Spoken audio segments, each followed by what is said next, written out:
بسم اللہ الرحمن الرحیم۔ السلام علیکم۔ ہمارے گھر پہ بہت بڑی قیامت ٹوٹی تھی، بہت بڑا حادثہ ہوا تھا۔ ہم سب کی حالت بہت بری تھی، لیکن یہ سب کچھ کیوں ہوا تھا کسی کی بھی سمجھ میں نہیں آ رہا تھا۔ اب رپورٹ ہمارے سامنے تھی، اس رپورٹ کو سنانے کے لیے ایک شخص بھی موجود تھا۔ مجھے دو عورتوں نے پکڑ رکھا تھا کیونکہ میں رو رو کر چلا رہی تھی۔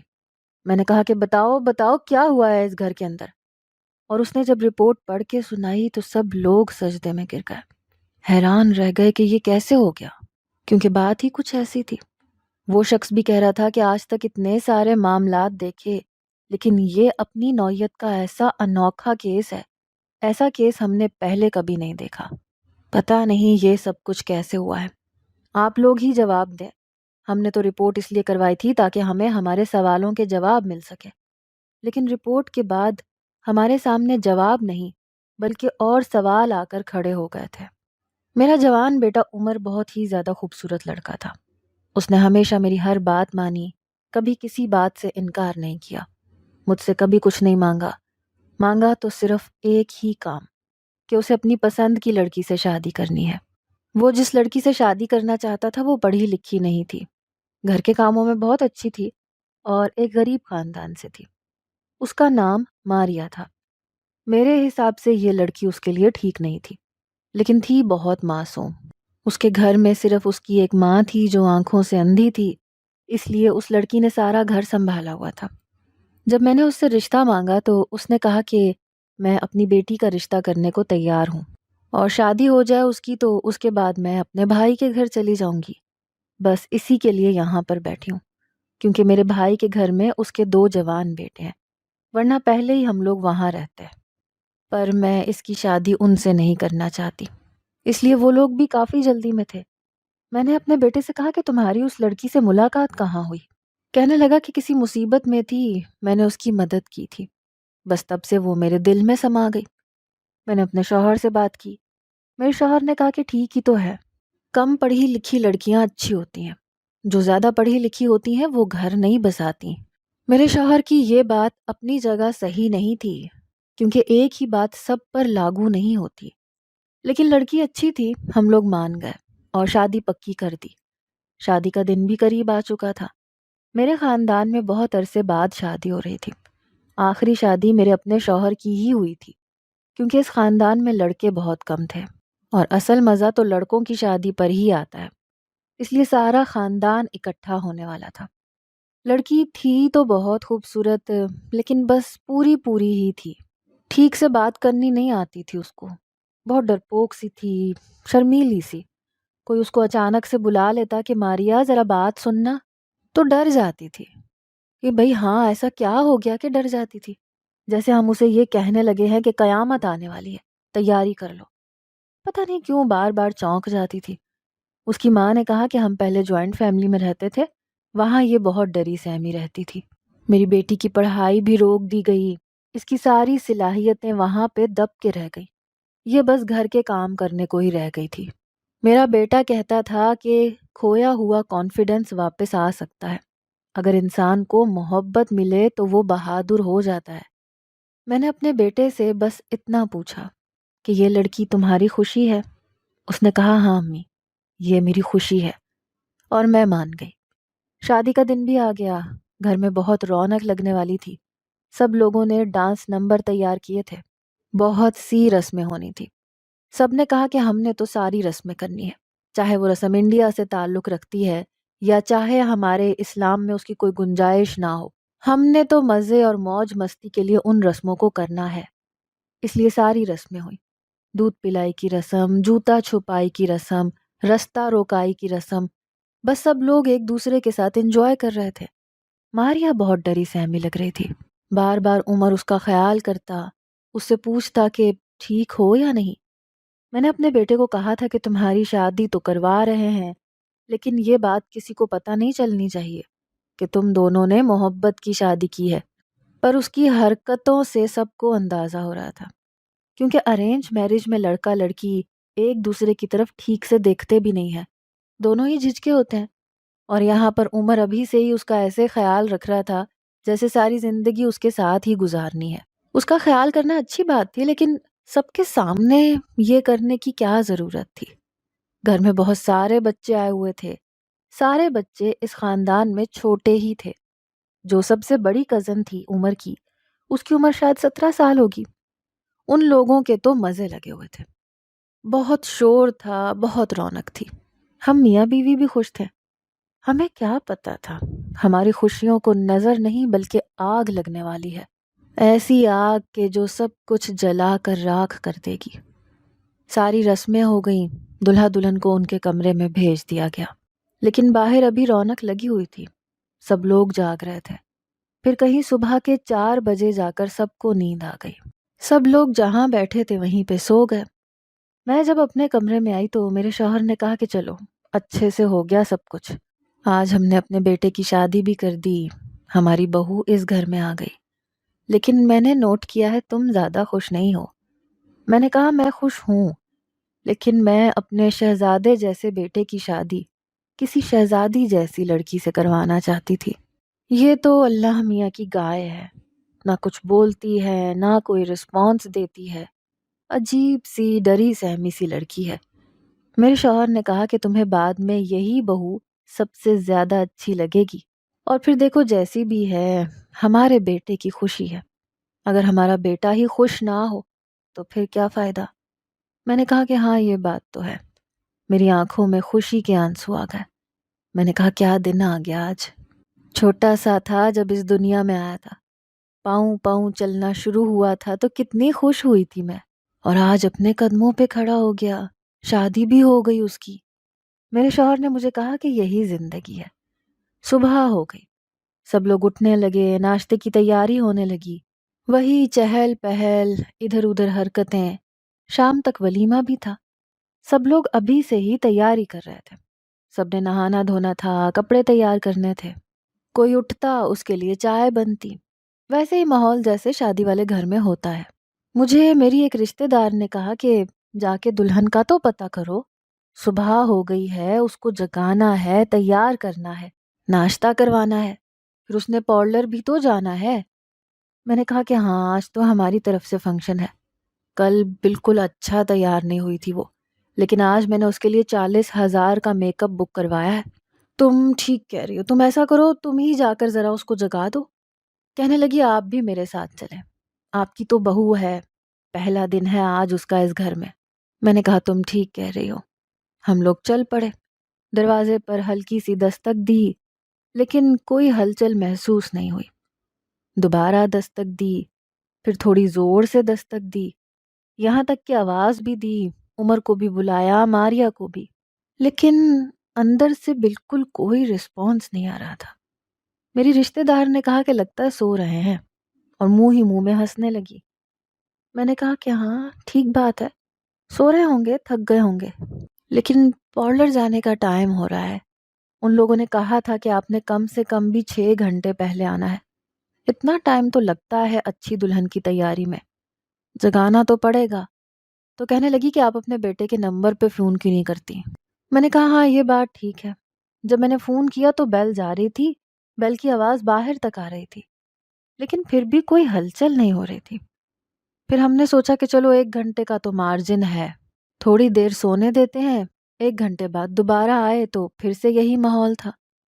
اب تو مجھے فکر ہونے لگی، میں پریشان ہونے لگی۔ میں نے اپنے شوہر کو بلایا۔ ہمارے گھر میں ایک لاک سسٹم تھا، اگر اندر سے کسی نے کنڈی لگائی ہوئی ہوتی تھی تو آپ باہر سے چابی استعمال کر کے کھول سکتے تھے۔ اب مجبوری میں چابی سے کھولنا پڑ گیا، لیکن ہم لوگوں نے سامنے لگا پردہ نہیں ہٹایا، بس وہیں کھڑے ہو کر آواز دی کہ شاید ان کو ٹھیک سے آواز نہ آ رہی ہو کہ بیٹے اٹھ جاؤ، دیر ہو رہی ہے، آج اتنا ضروری فنکشن تھا، جو لوگ شادی میں نہیں آئے انہوں نے ولیمے میں آنا تھا۔ شادی میں تو صرف رشتہ دار تھے، لیکن ولیمے میں دوست احباب سب نے آنا تھا۔ ہم لوگ شہر کے کھاتے پیتے لوگ تھے، پر یہ لوگ پتہ نہیں کیا نشہ کر کے سو گئے تھے کہ ٹس سے مس نہیں ہو رہے تھے۔ میں آگے بڑھ گئی، میں نے کہا کہ بس جو ہوگا دیکھا جائے گا، لیکن سامنے جو منظر تھا وہ مجھ سے دیکھا نہیں گیا۔ میرے قدموں کے نیچے سے زمین نکل گئی اور منہ سے فلک شگاف چیخ نکلنے لگی۔ کیونکہ کوئی بھی یہ دیکھ کر اندازہ لگا سکتا تھا کہ وہ دونوں سو نہیں رہے تھے۔ ماریا بستر پہ پڑی تھی، میرا بیٹا زمین پر۔ ماریا ابھی بھی دلہن بنی ہوئی تھی اور میرا بیٹا بھی بالکل ویسا تھا جیسا کمرے کے اندر گیا تھا۔ نہ اس نے اپنی شیروانی اتاری تھی، یہاں تک کہ اس کی کلائی میں ابھی تک گھڑی بھی تھی، اور ماریا بھی بالکل دلہن کے لباس میں ہی تھی۔ وہ دونوں بے ہوش پڑے ہوئے تھے۔ ہم لوگ فوراً آگے بڑھے، ان کو چیک کیا، ان کو ہاتھ لگایا تو پتہ چلا کہ بے ہوش نہیں ہوئے ہیں۔ پھر بھی فوراً اٹھا کے ہسپتال لے گئے، ایمبولینس کو بلایا۔ رشتہ داروں کی شکل دیکھ کے ایسے لگ رہا تھا جیسے سب کو سانپ سونگھ گیا، کیونکہ سبھی لوگوں کو اندازہ ہو گیا تھا کہ جو نہیں ہونا چاہیے تھا وہی ہوا ہے۔ یہ لوگ شاید اس دنیا میں نہیں تھے۔ وہی بات ہوئی، ڈاکٹر نے کہا کہ ان کو ایکسپائر ہوئے تو 8 گھنٹے گزر گئے۔ ہم لوگ حیران رہ گئے، یہ کیسے ہو گیا؟ ہماری حالت بہت ہی بری تھی، ایسے لگتا تھا کوئی خواب ہے جو ابھی ٹوٹ جائے گا، لیکن یہ خواب ٹوٹ ہی نہیں رہا تھا۔ ڈاکٹر نے ان کی موت ڈکلیئر کر دی۔ میرا جوان بیٹا، اس کی ابھی شادی ہوئی تھی، وہ اپنے کمرے میں گیا تھا، اور میری بہو، دونوں اس دنیا سے جا چکے تھے۔ ہم لوگوں نے پولیس کو بلا لیا کیونکہ ہمیں لگ رہا تھا کہ کوئی نہ کوئی گڑبڑ ضرور ہوئی ہے۔ پولیس نے کہا کہ آپ لوگوں نے سارا ڈیتھ سین خراب کر دیا ہے۔ جب آپ لوگوں کو پتہ چل ہی گیا تھا کہ وہ لوگ اس دنیا سے چلے گئے ہیں تو ان کو ان کی جگہ سے ہٹانا نہیں تھا۔ فورینزک والوں کو بلاتے وہ انگلیوں کے نشان لے لیتے۔ خیر پھر بھی ان لوگوں کو بلا لیا گیا۔ انہوں نے پورے کمرے میں سے سیمپل لے لیے۔ سامنے ایک کھڑکی تھی جو دوسرے کمرے میں کھلتی تھی۔ انہوں نے کہا کہ اس کمرے میں جو لوگ رہتے تھے ان کو بھی بلایا جائے۔ وہاں پر ویسے تو کسی کو بھی نہیں ٹھہرایا ہوا تھا، ادھر استری والا میز پڑا تھا، وہاں پر ہر کوئی جا کر اپنے کپڑے استری کر رہا تھا۔ وہ ایک چھوٹا سا کمرہ تھا، کوئی بیڈ روم یا ڈرائنگ روم نہیں تھا، بس وہاں پر کپڑے ہی استری ہوتے تھے۔ ان لوگوں نے کہا کہ فوراً سے پوسٹ مارٹم کروا لینا چاہیے۔ ہم نے کبھی سوچا بھی نہیں تھا کہ ہم پر ایسے حالات ٹوٹ پڑیں گے، لیکن اب وہ لوگ تو اس دنیا سے جا چکے تھے۔ یہ پتہ لگانا بہت ضروری تھا کہ ان کے ساتھ ہوا کیا تھا۔ ابتدائی جائزہ دیکھ کر تو ایسے ہی لگتا تھا کہ ان کے ساتھ کوئی ایسی ویسی بات نہیں ہوئی، نہ تو کوئی تشدد ہوا تھا، نہ کوئی اور بات تھی۔ جس طرح سے وہ لوگ اندر گئے تھے اسی طرح سے پڑے ہوئے تھے۔ اس کا مطلب کہ وہ کب سے ایسے پڑے تھے اور ہمیں اندازہ بھی نہیں تھا۔ ہمیں لگا کہ سو رہے ہیں، کوئی آواز بھی نہیں آئی۔ سب نے پوچھا کہ کیا کوئی آواز آئی تھی کچھ ٹوٹنے کی؟ میں نے کہا کہ گھر میں اتنا شور تھا کچھ بھی سنائی نہیں دیا۔ ہو سکتا ہے ان لوگوں نے ہمیں پکارا ہو لیکن ہمیں آواز نہیں آئی۔ کیا عذاب کا دن تھا وہ میری زندگی کا۔ اب تو اس بات کو کافی وقت گزر گیا ہے تو اپنی کہانی سنانے کے قابل ہوں، پر خدا کی قسم اس ٹائم تو منہ سے الفاظ ہی نہیں نکل رہے تھے، بس آنسو حلق میں اٹکے تھے اور ایسے لگتا تھا روح پر گر رہے ہیں۔ بہت بری حالت تھی ہم دونوں میاں بیوی کی۔ ہمارا تو ایک ہی بیٹا تھا اور وہ بھی بہت منتوں مرادوں سے حاصل کیا تھا۔ میرے شوہر کو تو بیٹی چاہیے تھی لیکن اللہ نے ہمیں بیٹا دیا، پھر بھی ہم لوگ خوش تھے۔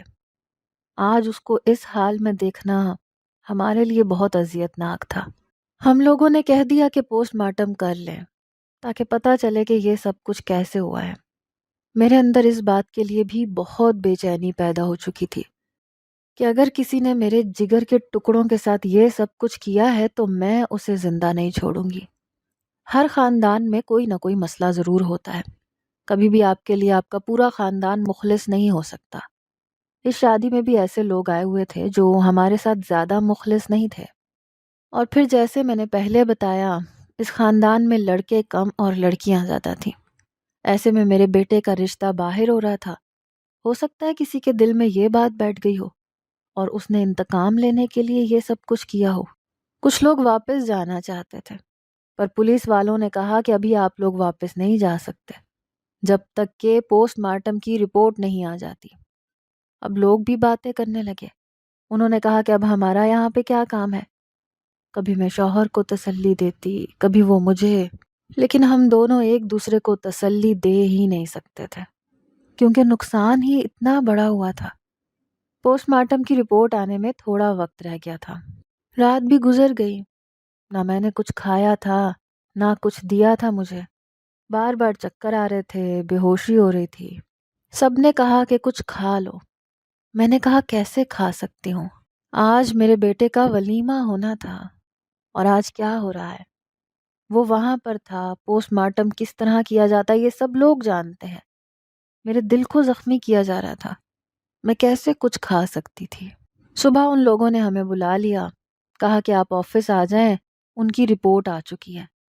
یہ کام ان لوگوں نے بہت جلدی جلدی میں کیا تھا، کیونکہ یہ ایک بہت بڑا حادثہ تھا، لیکن اس بات کا خیال رکھا گیا تھا کہ یہ بات میڈیا تک نہ پہنچے، کیونکہ ایسی خبریں اگر میڈیا تک پہنچ جائیں تو بہت مشہور ہوتی ہیں۔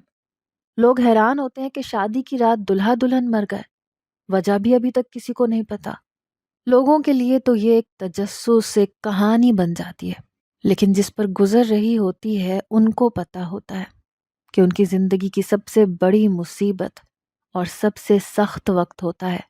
رشتہ داروں کو بھی منع کیا تھا کہ کسی کو کچھ نہ بتائیں، منہ بند کر کے رکھیں۔ وہ لوگ بھی اپنی مدد آپ کے تحت اس گھر میں وقت گزار رہے تھے۔ سبھی کو پوسٹ مارٹم کی رپورٹ کا انتظار تھا کہ جلدی جلدی آئے اور پتہ چلے کہ کیا ہوا ہے۔ میرے دل میں ہزار اندیشے تھے، کہیں ان کے کھانے میں تو کوئی چیز نہیں ملائی گئی، کسی نے انتقام تو نہیں لیا، کہیں ان لوگوں نے خودکشی تو نہیں کر لی۔ لیکن وہ ایسا کیوں کرتے؟ ان کی پسند سے ان دونوں کی شادی کروائی گئی تھی۔ لڑکی کی ماں کی حالت بھی بہت بری تھی، وہ تو ویسے ہی بیمار تھی، اس نے جب یہ خبر سنی تو وہ بے ہوش ہو گئی۔ ان کا بھی خیال کر رہے تھے، کیونکہ ان کا دکھ بھی ہم جیسا ہی تھا، ہم سے کم نہیں تھا۔ ان کے خاندان میں کچھ لوگ تھے جو الٹی باتیں کر رہے تھے۔ ان کا کہنا تھا کہ ہم نے تو آپ کو بیٹی دی تھی، آپ جواب دیں، کیونکہ جو کچھ بھی ہوا ہے وہ آپ لوگوں کے گھر میں ہوا ہے۔ لیکن ہمیں خود نہیں پتا تھا اب ان کو کیا جواب دیتے۔ جب رپورٹ سنائی گئی تو آہستہ آہستہ ہم لوگ حیران رہ گئے۔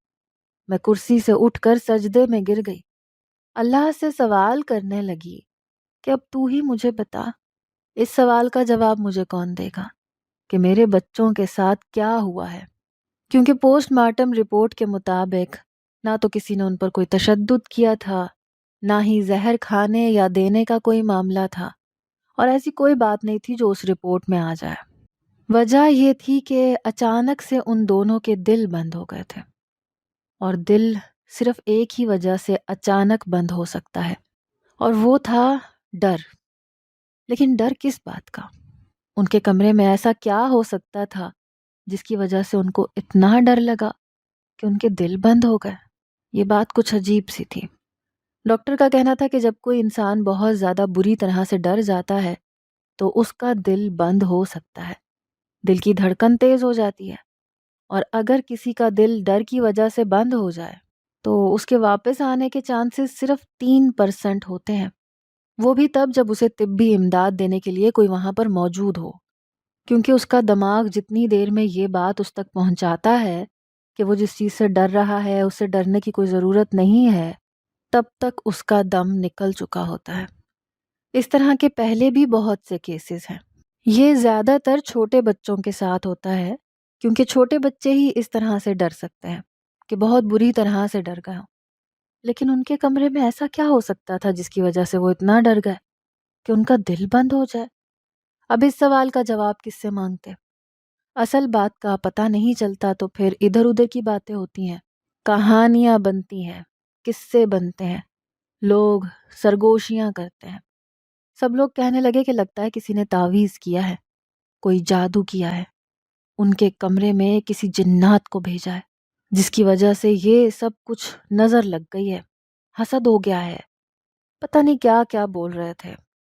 پر پوسٹ مارٹم رپورٹ میں جو آیا تھا اس کے بعد نہ تو کسی کو پکڑ سکتے تھے، نہ کسی پر الزام لگا سکتے تھے، دونوں کو مٹی کے حوالے کر دیا گیا، ان کی آخری رسومات ادا کر دی گئیں۔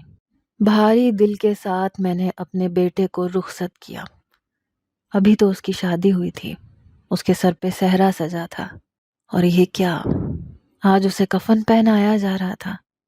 ایسا کبھی کسی کے ساتھ نہ ہو، کسی دشمن کے ساتھ بھی ایسا نہیں ہونا چاہیے۔ یہ بہت بڑی تکلیف ہے۔ میرا دل کر رہا تھا میں بھی اپنی جان دے دوں، اور میں نے اپنی جان دینے کی کوشش بھی کی، پر میرے شوہر نے مجھے بچا لیا۔ اس نے کہا کہ تم جو حرام موت مرو گی، ہمیں اس سوال کا جواب کہیں سے بھی نہیں ملا کہ ان دونوں کے ساتھ ہوا کیا تھا۔ جب اس بات کو 1 سال گزر گیا تو اچانک سے وہ جواب ہمارے سامنے آ کر کھڑا ہو گیا، اور جب مجھے پتا چلا کہ یہ سب کچھ کیسے ہوا، کس نے کیا اور اس کے پیچھے کون سے عوامل کار فرما تھے، تو میں حیران رہ گئی، اور آج تک حیران ہوں، جبکہ اس بات کو 8 سال ہو چکے ہیں۔ کوئی مجھے بتائے کہ یہ کیسے ہو سکتا ہے۔ میں آپ لوگوں کو بتاتی ہوں کہ ان کی موت کی وجہ کیا تھی۔ آپ لوگ بھی حیران رہ جائیں گے۔ شاید آپ میں سے کچھ لوگ تو اس بات پر یقین بھی نہ کریں کہ ایسا نہیں ہو سکتا۔ یہ بات عجیب سی ہے، لیکن کبھی کبھی حقیقت واقعی بہت زیادہ عجیب ہوتی ہے، اتنی زیادہ عجیب کہ اس پر حقیقت کا گمان نہیں ہوتا، پر ہوتی وہ حقیقت ہی ہے۔ مجھے اس طرح سے پتہ چلا کہ ہمارے گھر کچھ رشتہ دار آئے ہوئے تھے جن کے بہت سارے بچے تھے، یعنی کہ ان کے 4-5 بچے تھے۔ جب شادی ہوئی تو وہ ہمارے خاندان کے سب سے چھوٹے بچے تھے، لیکن یہ لوگ کافی امیر تھے۔ انہوں نے اپنے چھوٹے بچوں کے ہاتھ میں بھی موبائل اور ٹیبلٹ وغیرہ دیے ہوئے تھے۔ وہ اپنا فون میرے پاس رکھ کر خود اٹھ کے کہیں چلے گئے۔ جب میں فون اٹھانے لگی تو میرا ہاتھ ایک ویڈیو پہ لگ گیا، جو ویڈیو پلے ہو گئی۔ پہلے تو میں نے غور نہیں کیا، لیکن جب میں نے اس ویڈیو کو غور سے دیکھا تو میرے قدموں تلے سے زمین نکل گئی۔ میں نے وہ ٹیبلٹ چھپا دیا اور ان سب کے ساتھ بڑی مشکل سے اس طرح سے پیش آنے لگی جیسے میں نے کچھ نہیں دیکھا۔ وہ بھی ڈھونڈنے لگے کہ ٹیبلٹ کہاں چلا گیا۔ جب نہیں ملا تو کہنے لگے کہ گھر پہ ہی کہیں ہوگا، بچوں نے کہیں رکھ دیا ہوگا، جب مل جائے تو آپ ہمارے گھر پہنچا دیجیے گا۔ میں نے کہا ہاں ٹھیک ہے۔ یہ لڑکی میرے چاچو کے بیٹے کی بیوی تھی، یعنی کہ میری بھابھی لگتی تھی، لیکن عمر میں مجھ سے چھوٹی تھی، اس لیے اس کے بچے بہت چھوٹے تھے۔ اس کو اپنی دولت کا بہت غرور تھا، کیونکہ اس کا شوہر باہر کے ملک میں ہوتا تھا، تبھی اس نے اپنی دولت کا دکھاوا کرنے کے لیے اپنے بچوں کو بہت بگاڑ لیا تھا۔ جو نئی چیز آتی تھی وہ ان کے ہاتھ میں پکڑا دیتی تھی، یہ دکھانے کے لیے کہ ہمارے پاس بہت کچھ ہے۔ لیکن اس سب کے پیچھے اس کے بچے اتنے بگڑ چکے تھے کہ ہمارے خاندان کے سب سے بگڑے ہوئے بچے مانے جاتے تھے۔ پر مجھے یہ نہیں پتا تھا کہ ان بچوں کی وجہ سے ہمارے گھر میں 2 لوگوں کی جان چلی گئی۔ یہ بچے کا کام تھا، اور اب ہم ان کو نہ تو پولیس کے حوالے کر سکتے تھے، نہ ہی الزام لگا سکتے تھے، پر وہ سب ان کی وجہ سے ہی ہوا تھا۔ ماریا ہمیشہ سے ہی بہت ڈری سہمی رہنے والی لڑکی تھی۔ اس کو ایک فوبیا تھا۔ فوبیا کسی بہت بڑے ڈر کو کہتے ہیں۔ جس انسان کو جس چیز سے فوبیا ہوتا ہے وہ اسے بہت زیادہ ڈرتا ہے، اتنا ڈرتا ہے کہ ڈر کے مارے اس کی جان بھی جا سکتی ہے۔ اسے چھپکلی سے فوبیا تھا۔ ان بچوں نے مذاق کے طور پر اس کے اوپر ایک مری ہوئی چھپکلی پھینک دی اور اس کی ویڈیو بنانے لگے، اور یہی ویڈیو میں نے اس ٹیبلٹ میں دیکھی تھی۔ وہ بری طرح سے چلائی تھی، یہاں تک کہ اس کے چیخنے کی آواز بھی گھٹ گئی، اس کے گلے سے کوئی آواز ہی نہیں نکلی، اور وہ بے ہوش ہو کر بستر پر گر گئی۔ شاید اسی وقت اس کی جان نکل گئی تھی۔ جب میرا بیٹا کمرے میں آیا، اس نے یہ سب دیکھا کہ جس عورت سے وہ محبت کرتا ہے، محبت کی شادی کی ہے، جس سے وہ پیار کرتا ہے، جس کے لیے وہ اتنا زیادہ کنسرنڈ ہے کہ سب کے سامنے بھی اس کا خیال کر رہا تھا، جب کوئی دلہا کمرے میں آئے اور آگے اس کی دلہن کی لاش پڑی ہو تو اس کے لیے یہ بہت بڑا صدمہ ہے، اور اگر وہ اس کی پسند کی عورت ہو تو پھر تو اس کے لیے صدمے سے بھی بہت زیادہ ہے۔ میرا بیٹا بہت نازک مزاج تھا، عمر میں کم تھا، ہمارا اکلوتا بیٹا تھا۔ ہم نے اسے بہت پیار محبت سے پالا تھا۔ جب اس نے یہ دیکھا کہ اس کی بیوی اس دنیا سے جا چکی ہے، وہ بھی شادی کی رات، وہ بھی اس وقت جب وہ کمرے میں آیا، تو پھر اس پر کیا گزرتی۔ شاید صدمے کی وجہ سے اس کا دل بھی وہیں پر بند ہو گیا اور وہ بھی زمین پر گر گیا، اور وہ دونوں اس دنیا سے چلے گئے۔ میں نے یہ بات اپنے شوہر کو بتائی، ڈاکٹر کو بتائی، جا کر لڑکی کی ماں سے بات کی، اور پھر ساری باتوں کو پتہ کرنے کے بعد یہ نتیجہ نکلا۔ اس کی ماں نے بتایا کہ وہ بہت زیادہ ڈرتی تھی چھپکلیوں سے۔